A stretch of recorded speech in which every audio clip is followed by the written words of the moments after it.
In today's video, I'm going to teach you how to add a required privacy policy consent checkbox to a Calendly events invitee form. First, sign into your Calendly account so you're on the main dashboard. From there, head to the scheduling area. You'll find this in the main navigation. It's where all of your event types live and where you control what invitees see when they book with you. Open the event you want to update by selecting it from your list. This ensures you're applying the consent checkbox to the specific event where it's needed. Inside the event, go to the event type settings.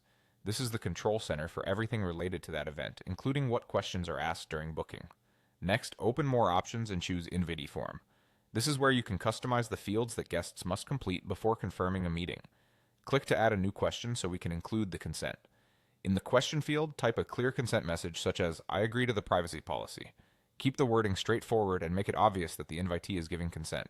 Right within that text, paste a clickable link to your actual privacy policy. Be sure to include the full URL so it turns into a link when invitees see it. This makes it easy for people to review your policy before agreeing. For the answer type, choose checkboxes. This format is ideal for consent because it creates an explicit action the invitee must take. If multiple checkbox options appear by default, delete any extra fields, leaving just a single checkbox that indicates agreement. This avoids confusion and keeps the form clean and compliant. Finally, check the Required box to make this a mandatory step.